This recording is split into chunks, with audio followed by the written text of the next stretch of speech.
I'm Arlen Meyers. Welcome to MI10 office hours. Anthony, you want to introduce yourself? Hi, everyone. I'm a pediatric cardiologist and with a strong interest in AI and applications.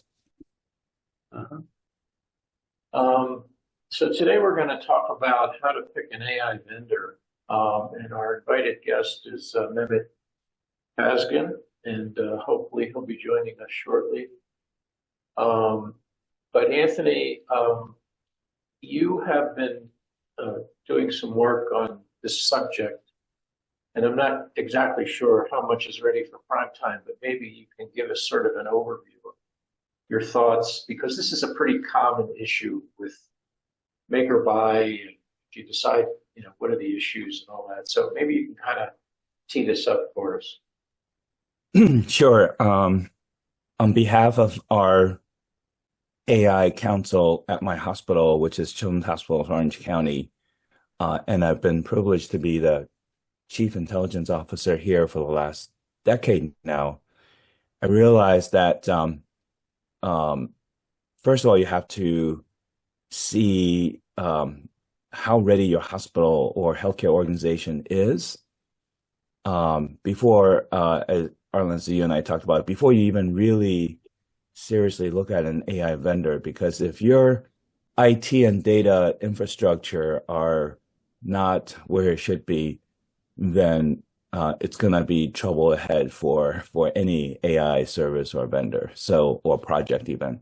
So I think the first step should be look at your healthcare organization and just see how ready you are, and get resources that you might need to accommodate an AI vendor. And then you can assess. I have a metric system that will look at either an AI project or an AI vendor. There's some common ground, and then there are different things that we will look at. So sort of step by step, first look at your hospital and health system, and then look at an AI project versus an AI vendor with some common things that you want to look at, and also some different things.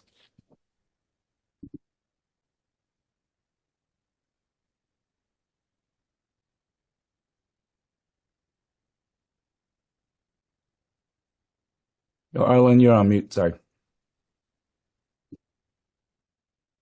Mehmet, can you unmute yourself?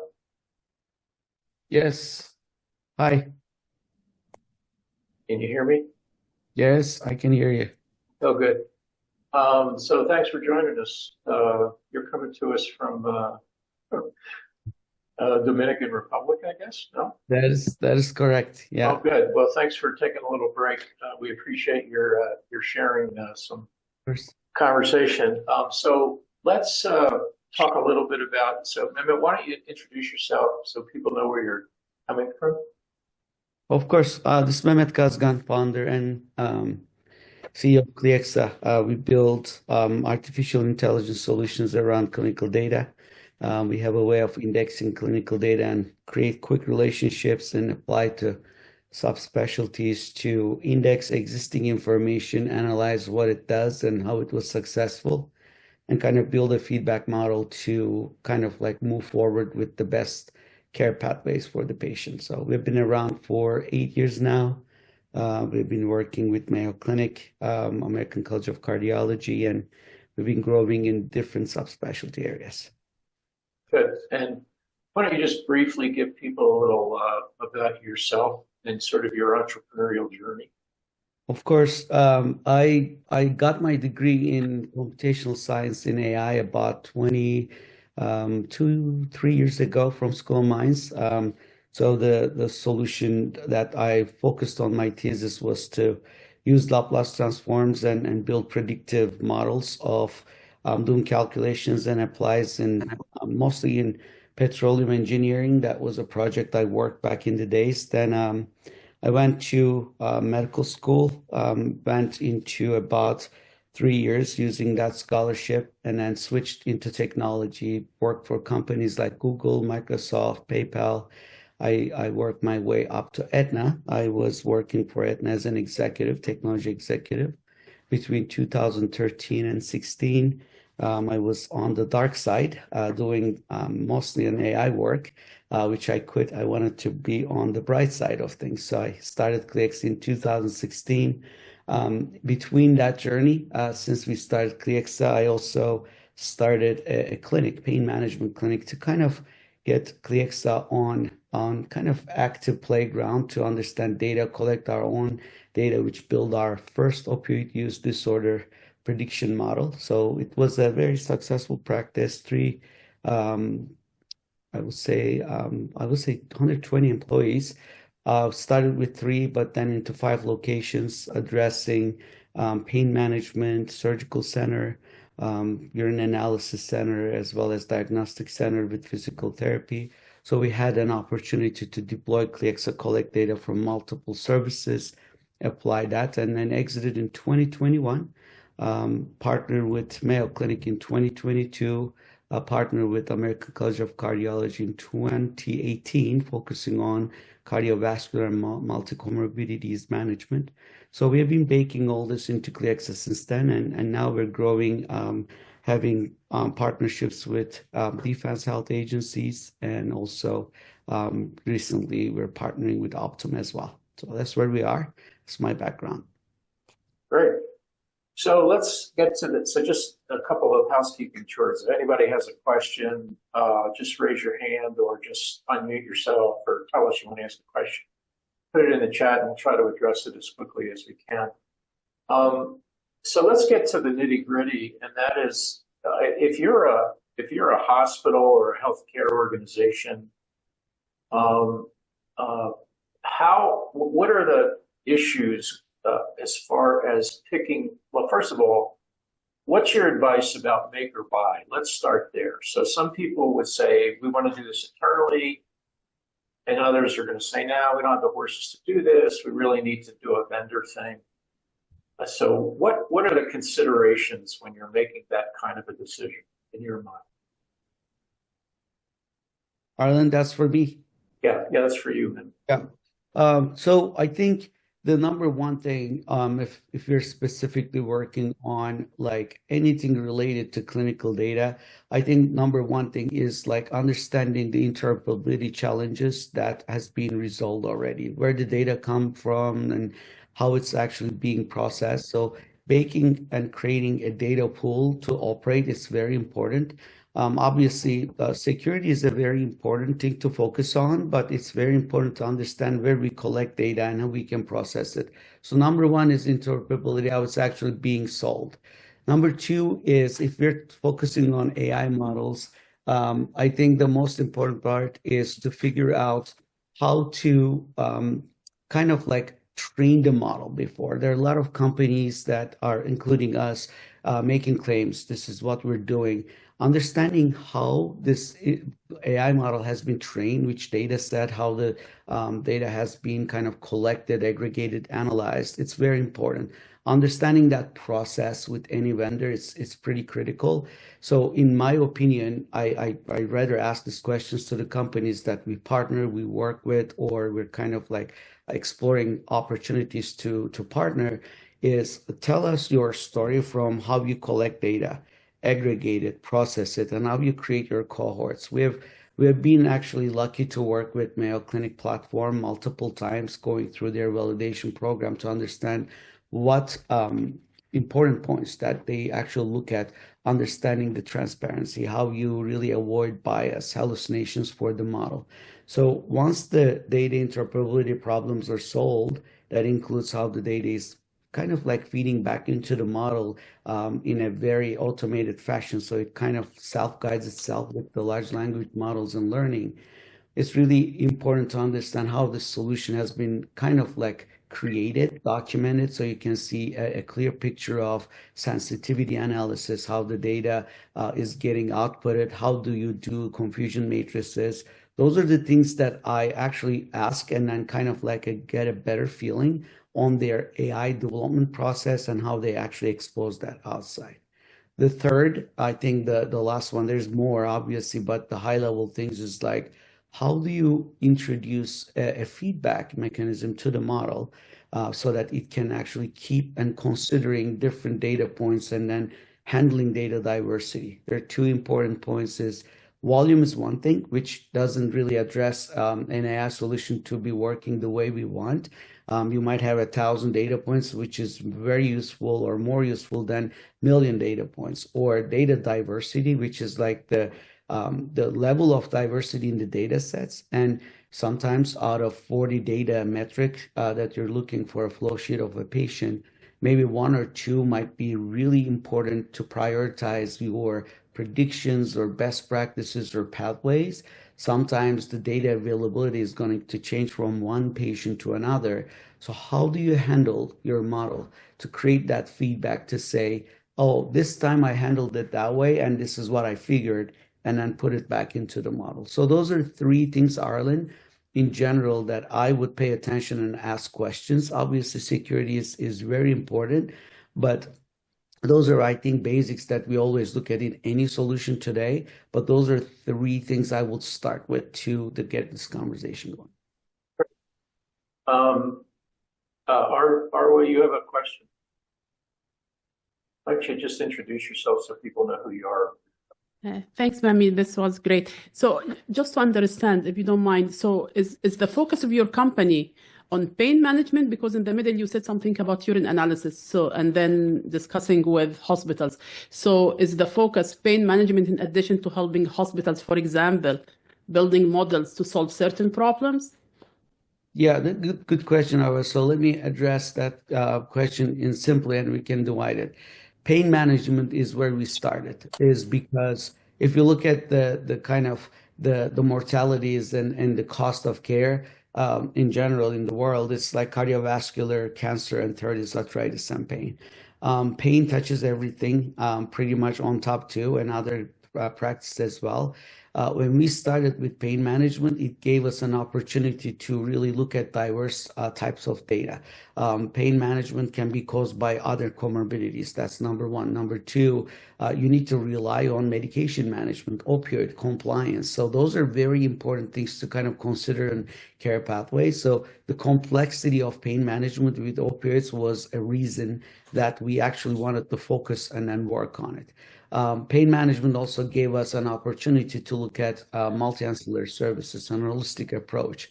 A patient can be having like weight management issues that causes pain, that also can be triggered by other conditions, comorbidities, cardiovascular condition.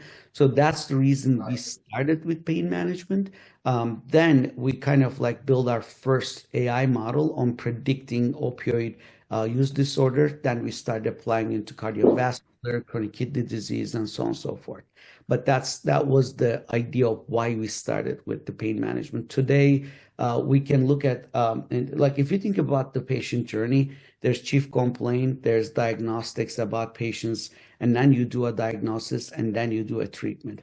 However, you're gonna look at those 4 points, and then later on outcomes and billing, claims, and so on and so forth.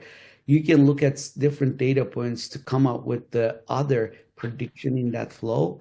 And of course, the data labs and how the history and genetics and how it applies in one condition to another or multiple conditions is going to change.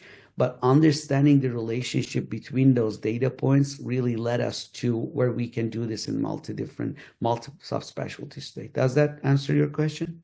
Yes, thank you so very much. So, Mehmet, just so you know, Ara is a pediatric nephrologist who works at Loma Linda. And you mentioned nephrology.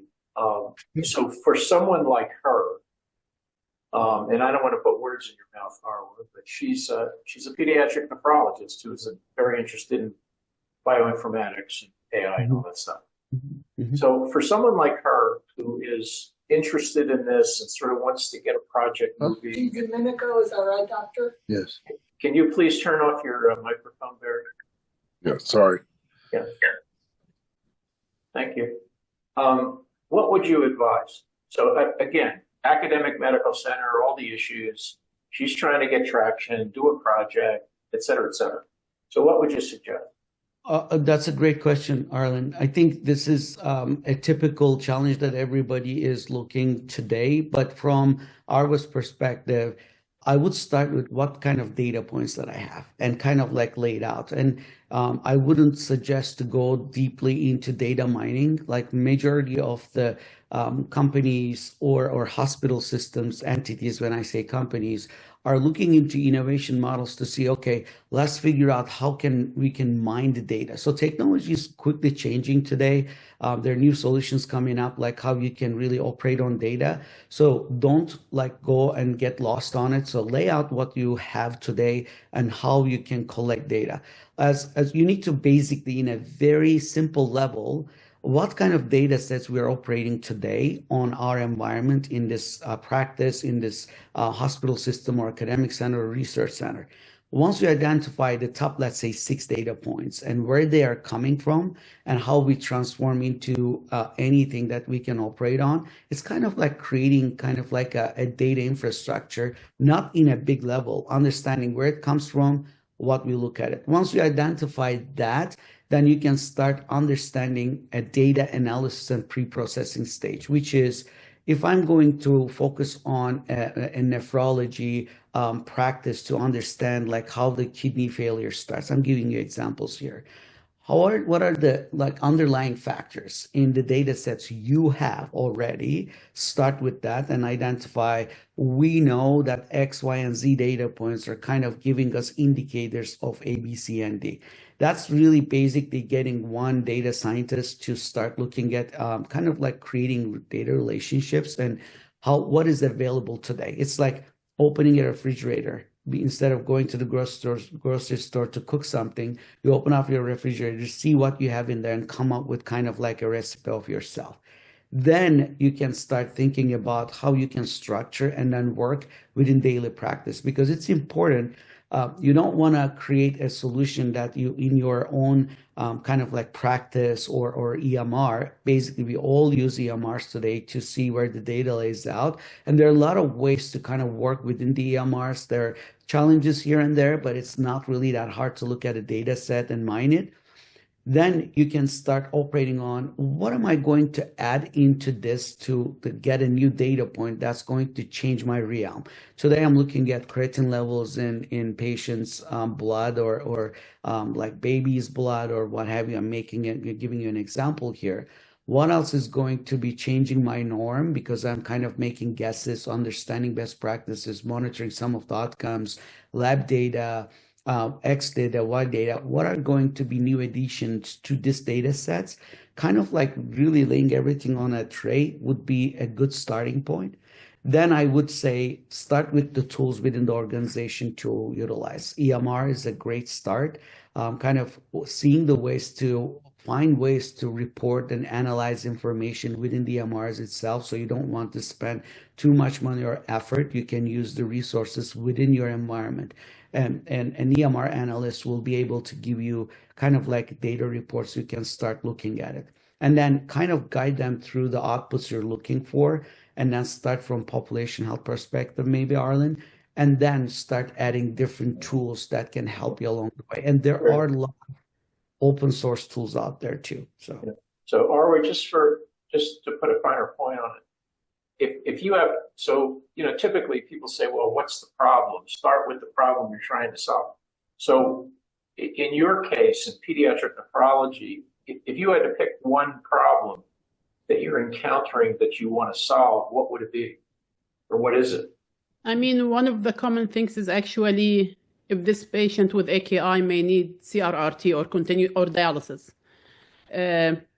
Because some people push the children too much. Some people are more aggressive in doing dialysis. For some patients that sometimes I personally think that they didn't need dialysis. So this is one of the problems that I always think about. And I always think about if AI can help us actually solve this problem and come with ideal predictive factors actually for prediction of CRRT or dialysis in general, and who really needs the dialysis. I see. Okay. Hansa, do you want to introduce yourself and ask your question? Hi, Mehmet. Thank you so much for this great information. I'm Hansa Barg, but I'm also a pediatrician, actually, but I have a passion for certain areas, one of which is actually opioid use disorder.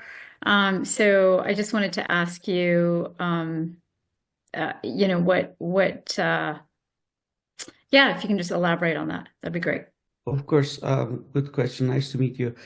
So the way we started Hansa was I literally just put all the providers in a room first. That were pain management doctors, anesthesiologists, psychiatrists, mental health experts, LCSWs, and then physical therapists. I'm trying to remember who else we had in there, but anybody that would touch in the pain management area on integrated pain, I put all the providers in a room. And I said, I want to come up with a way that you can describe what the patient looks like for you so you can decide what the best treatment method is. Of course, like they were looking at me like I was from a different planet. I said, here's another way to do it. If you want to paint a picture of, obviously, it's a pain management clinic, everything will be depending on how you're going to address the patient's opioids because they're referred to that clinic to either build a medication treatment or any other things you can do with it. You need to identify how risky this patient is. So they come up with like their own mind. We did a session of, we would call these patients like in 5 levels, very high, all the way very low. How do you define these patients like risky in opioid management? So they come up with different methodologies. They said we'll do like self-assessments, we would do mental health assessments, we would look at their lab values and what have you. We can share some data on that, how we do it in details, but basically a patient walks in, you basically follow certain things to do mental health screening, 45-minute physical therapy evaluation, depending on their chief complaints. And they would identify the patient with some of these, I would say, queries or metrics to say this is very high level. If the patient's morphine equivalency level is over 300, it's super high. If the patients have substances found in urine analysis, super high. So we kind of came up with a calculated measure of what risk means for them. We created that as a reference point. So it's kind of like a safety net. We're kind of telling doctors, tell us what you would evaluate a patient. Same applies for other conditions to cardiovascular and nephrology, right? What is a risky patient to you? They say, well, I look at X, Y, and Z information.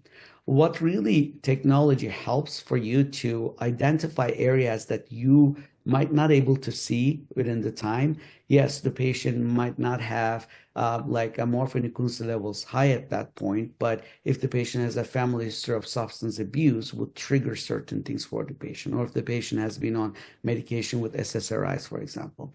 So we took that model as the first reference point, and we started building a calculated rules engine to say, if we have a data set of this patient with this, it will come up with a calculated outcome of this risk methodology. So we started literally putting in practice, and then we started kind of identifying those by what they gave us with a policy. I can go share that with you later offline too.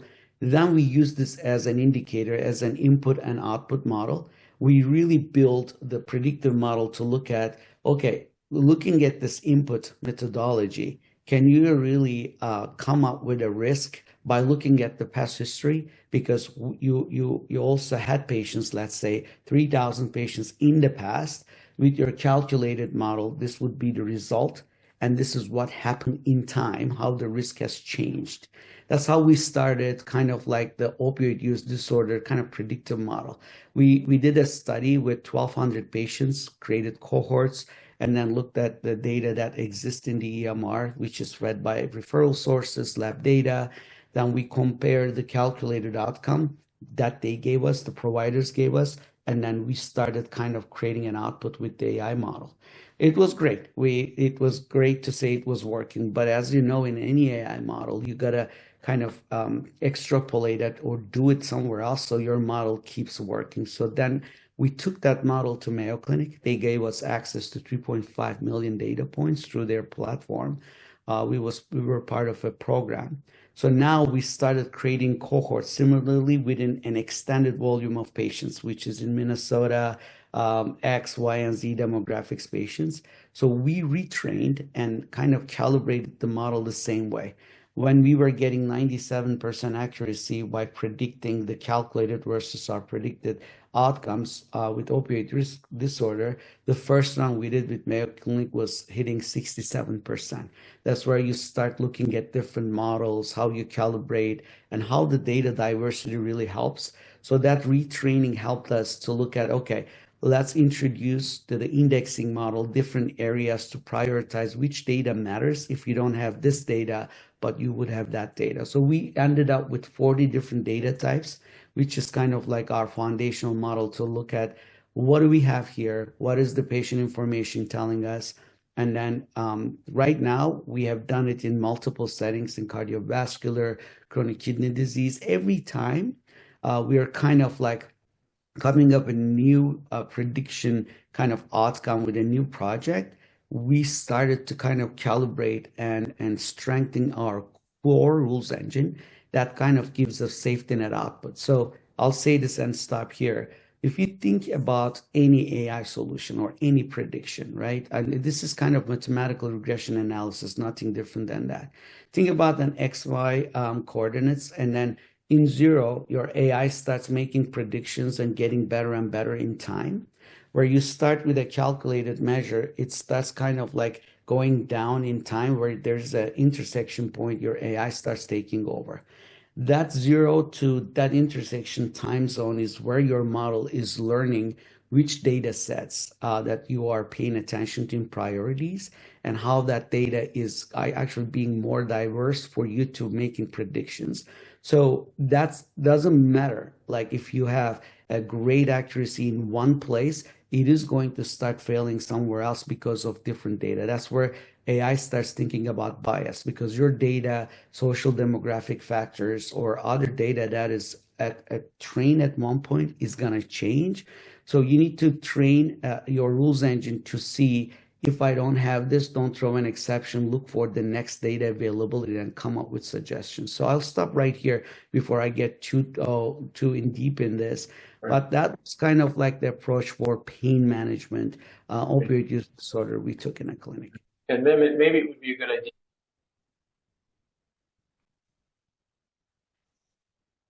Arlen, you just got off. I'm sorry, I missed it. Maybe it's me. Mehmet, how do you in that modeling, how do you factor in like the changes in dynamic forces that are less tangible, such as, psychology, mental wellness, even familial changes, all the life changes that happen. There's a great book called Scarcity. I don't know if you've read that book. It's really, really interesting. And they look at various situations and how psychology is affected by different variables. Of course, a great question. So, Ansa, there are many ways to address that, but I'll tell you what we have done, and I'm sure there are multiple other ways to address that as well. In our clinical settings, in the data sets we've been working with organizations, what we're looking at, there are multiple ways that can create bias too. For example, if you do a mental health screening and quantify patients' well-being, a self-assessment is not a good way understanding or kind of creating a reference for patients. Patients sometimes can use that self-assessment to get more prescriptions, for example, right? So every time you're identifying a reference point, you need to create a secondary or maybe tertiary point of a reference to kind of back that up. I'll give you examples. If you do a self-assessment, let's say you do a PHQ-2 and PHQ-9 to a patient or GET-7, I identify patients like depression and anxiety levels. That gives you a marker.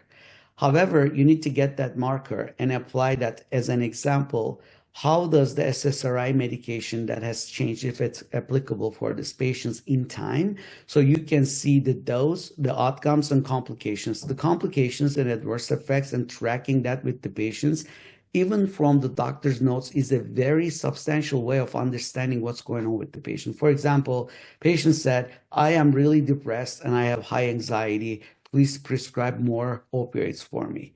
Well, number one, you look at aberrant behavior on medication refills. You see from PDMP how many times this patient has really get prescriptions and how many times from a same zip code or same area that he or she has been prescribing. We looked into aberrant behavior to see if there's an indicator. It's an example.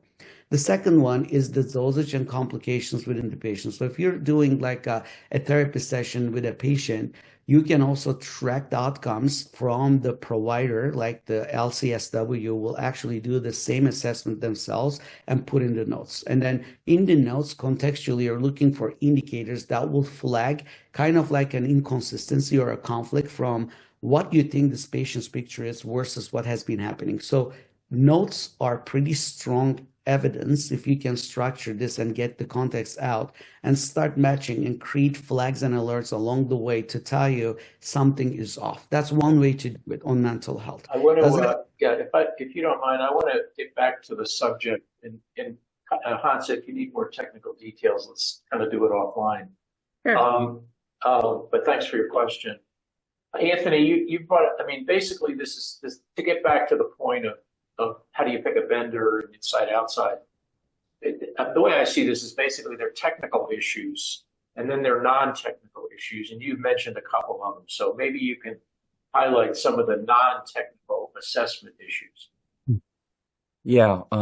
So I think if you had asked earlier, do you set it up inside the health system or do you have an off-the-shelf vendor? And I think that's an impossible question to answer without focusing on exactly what you're trying to accomplish. So there are AI projects in-house that you should absolutely just try to manage in-house because of the particulars of the project. And then there are obviously off-the-shelf services that will avoid a lot of resources that will be needed to set it up. So it really depends on the project and what you're trying to accomplish. But having said that, for a company, I listed some of the technological issues.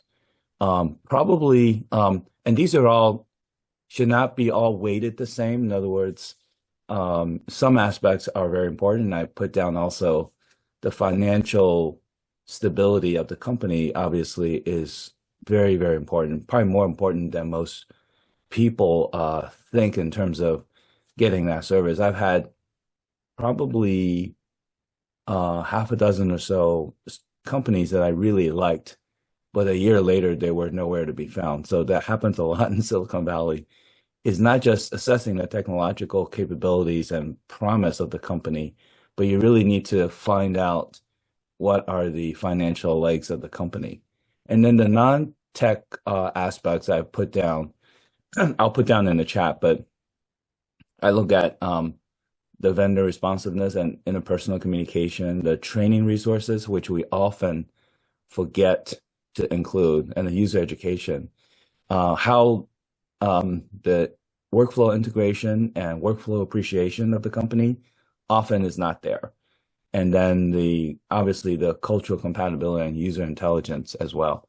And then there's like combined tech and human aspects. One is service compliance and regulatory standards, and another one is cost effectiveness and the value proposition, because you may have to put this in front of your CFO, which is often a small challenge, or if not a grand challenge. So it's a combined human and tech, and then a hybrid of those two, and they're not weighted the same.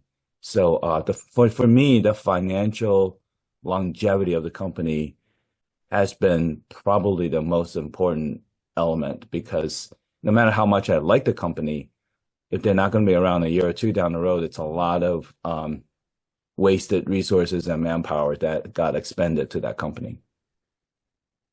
Good, thanks for sharing that. So Sudhakar, do you have a question of Mehmet? Oh, thank you, Dr. Ron. Yeah. Fantastic work, Mehmet, and very detailed, and your attention to detail and the intricacies and the nuances shines. I think that's part of your success story. Thank you. I have a startup in mental health space, so very fascinating work what you've been doing. But from a very general perspective, I wanted to understand how you were able to so successfully do all those multiple hospital system integrations and pilot them and get the kind of progress that you were able to get to be able to move on to more platforms? And what would you say would be your challenges, your learnings, and the best practices that you would recommend? Great. No, That's thank it. you. Yeah. Thank you.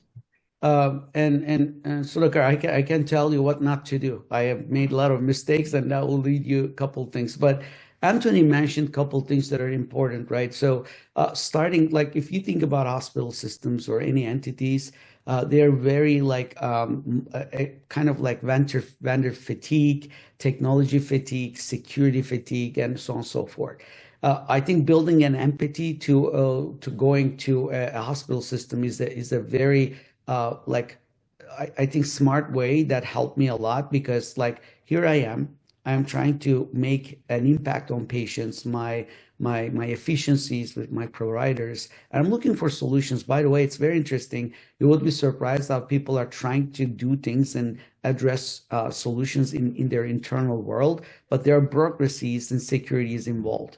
To go back to your point, I think the number one thing people just start thinking immediately was, oh my God, you're going to access my data, because you're going to hit immediately to the EMR's kind of zone that they kind of in a way monopolize it, sometimes in good intentions, sometimes in bad intentions, to say, if you're going to let me handle your data, hospital system, I'm not going to give brand names here, but you get which ones I'm talking about. They're going to say, you need to sign the contract to say it needs to be under my control, so you're not going to be able to build a security issue around it, which is very normal, right? Because as a hospital system or a clinic, you need to secure your information, what's going on.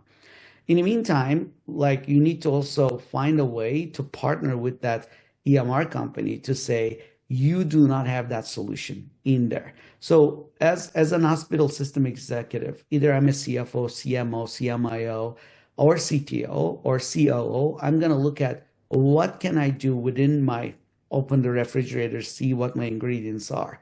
So we already know in the market that you need to do a handshake with an EMR company, because that's where everybody is operating. So if you're going to offer something, it should be along with it. So when you ask the question to me, I figured out a way. It's like, I cannot break the barriers. I cannot become a competitor to an EMR company. I need to be absolutely complementary to the things that they're not doing it. So what I first did was building a solution containerized in an environment that I can deploy to their backyard. Meaning, if you think about any EMR company, it has a database, and then you have other systems that feeds into that system, like PACS or HR7 or FHIR, different data points kind of feeding your EMR billing systems.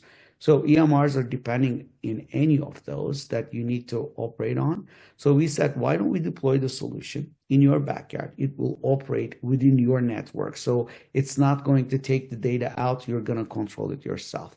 The data is yours. It's going to operate there. We're just going to create a pipeline to operate. That was the first thing we thought about. And it has been really welcomed really well, because they give you a sandbox to work around and see if it's really secure, and you just deploy it and see we can operate in HR7 and FHIR, but we build our own interoperability layer, so we're not depending on other tools to manage. Most hospital systems or big entities, or I would say large clinics, will have some sort of an HIE system. It's called like interoperability information exchange system, like Cloverleaf, Rhapsody, or third-party tools. That really gives you an opportunity to interoperate and talk to the EMR or the data that you want access to in the background. If they don't, you say, this is how I'm going to communicate with your information and feed it back to you. So that was the first thing that I saw worked from our perspective. Second one was getting like one-way access to the system, right? So plumbing goes only one way. I can access to maintain that platform, but nothing comes out. When they feel that security perspective, then they're going to feel great. The second is the resources. If you come and tell me I'm going to deploy a solution to your environment as an hospital executive, everything that means to me in any environment is a cost to me, because I'm going to use a project manager, an EMR analyst, a provider, NP or mid-level or security infrastructure. I have seen like entities telling me, we have done a project back in 2017 with Kaiser. They literally for a 3-week project said it will be a $500,000 internal cost to them. I was losing my mind initially, but then you look at how the hospital systems operates with internal costs, you're like, oh my God, this is actually how it's going to cost to them, because they have a template that they work with. Now, I want to remind you, it happens to the daily lives, how technology just goes faster. By the time you introduce the new efficiency into your infrastructure, some other tool comes up, so you're already behind, right? So that adaptation in hospital systems is not really as quick as possible. So there's that gap in between. You're going to hear people saying, well, we're still operating with Fortran and Turbo Pascal or SBCSS. I'm making these comments because I'm old. People are going to talk about those. So is your technology, is your offering going to be able to adapt to, I would call it like old systems, legacy systems that can operate? Because like Anthony mentioned, right, there are companies that cannot operate with a new Epic update. There are companies that cannot operate with a different interoperability solution they're deploying. They're putting a new layer of security. So you need to adapt your system to work within their data. Again, it goes around security. The third one was also understanding their challenges. Like Arlen started asking, what is the problem you're trying to solve, right? Because I learned selling a product never works. I'm not a good salesperson either, personally. But understanding and discovering your customers' problems and addressing a solution to the problem, not a product, really is a good way to understand, because we all are innovators and say, my solution can solve your problem. That's not going to sell, right? It's the same idea of like you're hiring a chef. Why should I hire a chef? I have a kitchen. I can cook myself. What is the value of that chef coming into my own kitchen and cook in my own kitchen? If you can kind of build a value around it within the organization, that will sell. So I think like understanding their problem and start addressing one thing at a time, they will start seeing you as a partner rather than a vendor. That really helped me in the past as well. Like, you know things, they trust you with those things that you can address that. So I'm sure like in your company, Sudhakar, you have a lot of value you bring as a know-how. And if you go and then say, I want to partner, if I can help you, I'm not selling anything. In my opinion, it really helped me and other organizations to build the relationships. There are others, but those are the things I can come up more, ask more, and we can interact further. Thank you so much. Of course. So does anyone in the audience have a horror story? Like, does anybody have a story where they picked a vendor and it just didn't go well? Anybody have that story? Because you can hear all the success stories, but you learn a lot from when things don't go well. So anybody want to talk about that? Anthony's a food guy, so he always has to comment about the chef in the kitchen. So Anthony, you want to say something? Yeah, I think lessons learned for your internal data science and AI team, and I think Mehmet will probably relate to and agree, is that since he talked about chefs, and we have some really good chefs and data scientists, senior, 20 years post PhD level type of data scientists. And then if you don't couple that with data engineering and data architect support, then you just hired a very expensive chef to spend most of his or her time doing food prep, wrangling with the data. So you need to really up your data governance game so that you can better accommodate your support. And the same goes with vendors, right? So if you have a really good vendor and comes in and then realizes that your vendor is getting increasingly more frustrated because the data and the IT infrastructure are suboptimal,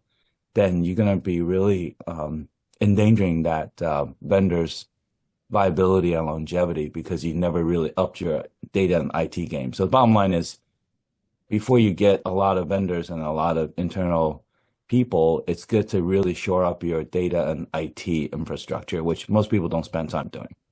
Go ahead, Emma. Just go ahead. Yeah, Arlen, I cannot agree more on that one, Anthony. I think you made a very good point. And I'll go back to the analogy of chef again, right? So it's very important that before bringing a vendor, you will spend a lot of time and money to really sometimes get ready for any vendor to operate on any process. It's very important. I agree, and I want to add something to it with that analogy. I think it's absolutely important to get ready, meaning you're going to go see a lawyer about a problem that you want to address. You don't want to just go to a lawyer and say, hey, for 1 hour, let me tell you my problem.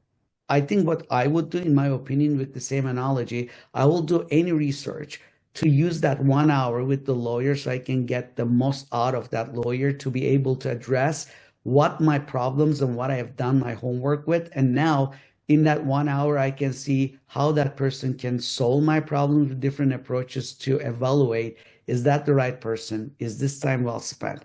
In the chef example with Anthony's point, I think you need to have a sous chef that can actually get things ready for you. Either chop from the refrigerator, go buy it from the grocery, but prepare something for your chef to start cooking, because chef is your number one value, and you don't want to use the time of that chef with like chopping tomatoes the way you want to taste it, right? So Asian, Italian, French, all these things will require a different way of chopping food or putting different spices to it. So you need to have a sous chef to manage that. You got to be ready for it immediately. But think about that again. Instead of like thinking about cooking, hiring a chef, what do I like? What taste do I like? What spices do I really prefer? And whatever do I have in my refrigerator, and start from there. Just adding on the Anthony. So this is tax season. So this is like showing up as your accountant with a box full of shits, like a shoebox full of receipts, and shoving it in their face and go for it, versus doing all the stuff you do, and then you give it to them and they add it into the computer and it's done. 117 pages later, you get the tax return. So it's the same sort of analogy. So I want to get to some nitty gritty and like hands-on. What do we do next? Okay, this is all very interesting, but I'm sort of where I am and I'm kind of lost, and I need to know, what do I do next? So the way I see this is we've talked a little bit about each of these points. So one is the preparatory phase, which is, what can I do myself right now? And what do I need to sort of organize to make some sort of make or buy or vendor decision?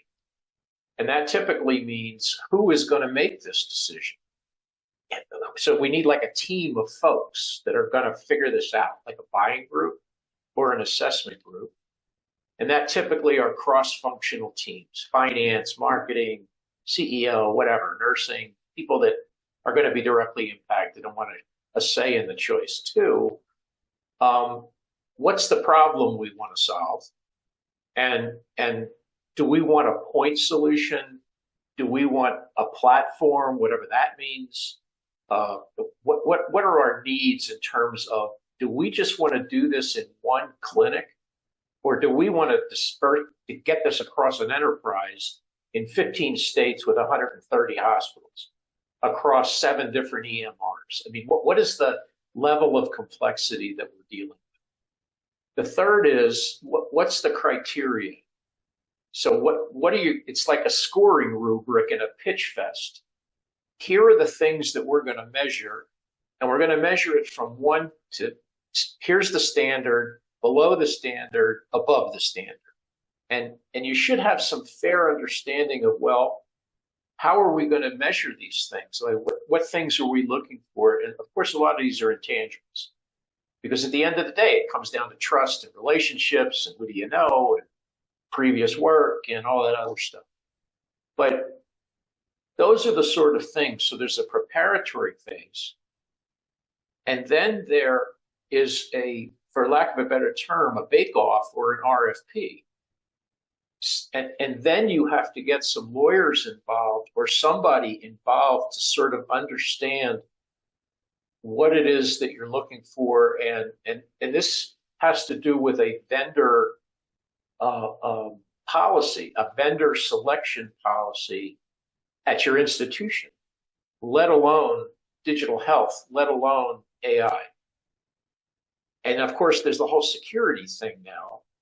And incidentally, I don't know whether Harvey, you want to chime in on this or not. The FBI and the security police are now saying that the latest hack is using artificial intelligence to get into people's data sets. So now you have an added burden of, so if you integrate this into an electronic medical record, and that AI is contaminating the host database, that's not going to end well. So we have about 10 minutes left. So maybe, Mehmet, you can sort of just briefly walk us through. So what are the first three things people who are trying to make this decision should do? So from the hospital's perspective or the entity's perspective, right, Arlen, you're asking? Yes. Okay, yeah. So I think number one is I think figuring out my internal resources, who's going to be managing, supporting, processing, executing this project, because there's a big gap to identify that upfront, right? So I always define this, there's technical people and there's medical people. And if you put this in perspective, there's going to be big gaps in between. A technical person usually is not going to be able to understand what the clinical reasoning that the care pathway or kind of best practices or population health mean for an entity. Sometimes the clinical person is not going to understand how AI is going to be able to process with kind of data sets and security and so on and so forth. Closing that gap is kind of building a layer. So it starts with number one, identifying the resources. That includes technology, EMR, what kind of work that is required to maintain. When you look at any system, you need to think about three things. Maintenance, which is how should I maintain the system if I get it deployed, fixes, updates, that's that. And there's sustainability. What else I have in my refrigerator to start from, and how can I use information internally first and then identify those, and then scalability. If I'm getting a solution to an entity, can I scale this to other groups, other vertical segments of subspecialties? Is it scalable and kind of like reusable as a template or blueprint? So that's number one. Number two is really figuring out the security perspective. Like, how is this going to operate? In what norms? Do I get the buy-in from the people? But avoid in all the steps the analysis paralysis mode, because that's where you get this shared decision making to approve. Identify the bare minimum. Can I address it? So I can just check vendors or people who are going to be hitting that criteria up front. But do not manage it in a way, do it internally in a way that you check the boxes first to get to the second stage. And third is understanding how the solution is built from the vendor side. It's really like we are seeing this pink unicorns that we're being sold to, right? Marketing and AI of this, empowered by AI-driven X and Z. Ask the right questions of, tell me how your solution has been built, walk me through it, so I can understand how I can do the similar thing in my own entity. But do not try to go to Home Depot, try to fix a sink underneath your kitchen yourself. It's going to cost you more gas to keep buying more tools from Home Depot to fix it. It's going to cost you 4 hours to fix it and the gas money, versus you pay 400 and you also save on your mental health and then with your wife. So those are the three things I would suggest, Arlen, to think about. Okay. So Anthony, you mentioned, there's no free lunch. So what is the single biggest mistake a vendor or a hospital can make when it comes to, I want you to pilot my solution? I think underestimating the resources and manpower and underestimating the education and user experience aspects of all of this by a magnitude. And I'm always astounded how people didn't think about these things ahead of time. And the other takeaway, I think, is don't expect your average CIO or CMIO to be able to adequately assess these, both the internal projects and external vendors. It's a whole new, different type of vendor that really needs a lot of specialized expertise. So where does that special expertise inside come from when you're not Anthony Chang at CHOC? You can work with data scientists that you doesn't have to be in-house data science. Data scientist support, you can probably leverage people on the outside as well. Your local universities and campuses often have very high-level data scientist types that may be willing to either volunteer their time or work with your team. So Mehmet, I want to say that, Sudhakar, what did you want to say? I'm sorry, I don't understand the question. Sorry, no, you had brought up the point about the point solution. I think some of the things that both Mehmet and Anthony are touching on, very important. Yeah. So this issue of point solution versus platform, it's kind of the points. Well, the biggest one now, obviously, is ambient AI. It's like everybody's got a voice to text something, and you look at the market map, and there's like a lot, and there's very little differentiation. Basically, they're becoming commoditized. And then when you bake off, I don't care what they are, 3 or 4 of them, I'm not exactly sure how these things happen, well, sort of, but that's becoming another issue because these hospital consolidations are happening. And now you got, one solution for one product in one hospital. And now you got all these other ones and you have to integrate it. It turns into a mess. So is that your take, Mehmet? Is that people are getting away from point solutions? They want to, for lack of a better term, they want a whole product solution. They want a platform. Yeah. I think it's a good observation, Arlen. You're right. I think the idea is like not point solutions because again, EMR solutions are going to come up with those point solutions themselves and catching up as quick as possible. Not only because they want to compete with the vendors out there, but it's something that they want to make sure that their platform internally is addressing what the providers are doing in different ways. But on the other side, it's another fact that we kind of miss on the platform versus point solution. I've heard this from a lot of advisors in the past. Focusing is great, right? So fix my problem, what I have today, then I can address the next one. What happens is you put a point solution in place, and Anthony mentioned that earlier too, right? They cannot keep up later on with many things, how it's actually being operated on. And that point solution is just fixing that one problem there without thinking about the kind of feature scalability. But in the meantime, we kind of get lost in, oh yeah, let's make it perfect. And then let's put a solution here so we can scale later. I think getting a platform like ambient AI is a good example. People are putting this in place. It's solving the efficiency problem today. I think it's also making systems are AI ready, structured information.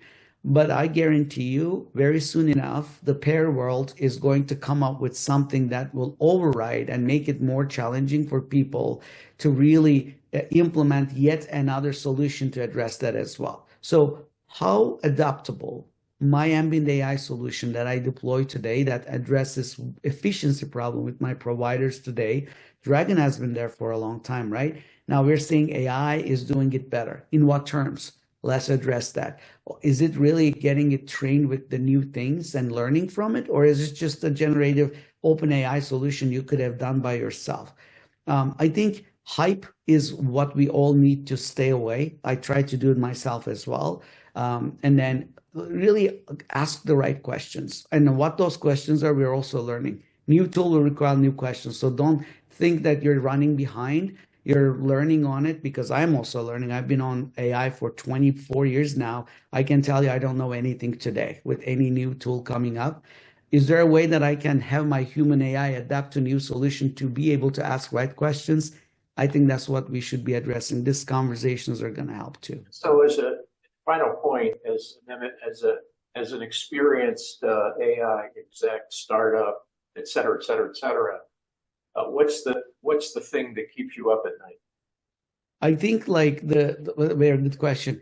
I think the validity and adaptability of what I've been working on is that going to be keeping up if there's another COVID coming up tomorrow? What's the next big challenge we're going to get hit? Am I ready for it? That's what keeps me up a lot. Like, is that going to be a way that I can really provide a solution that I feel 100% happy, fully like validated? So I think like keeping up with the validity of the platform, a solution you're doing, is the chef cooking and plating something great, but is it going to be like really getting the best taste feedback from the customer who's eating it? That's what I'm actually thinking every day, because there's so much happening, and I'm trying to keep up with the pace of what's new, how I can make it like valid in this environment. So those are the things I think, but there's more I can talk about other call. Well, thanks a lot for contributing, everybody. Mehmet, great job. Congrats on your company, and we'll see you next time. Thanks a lot. Thank you. Thanks, everybody. Very nice to meet you all.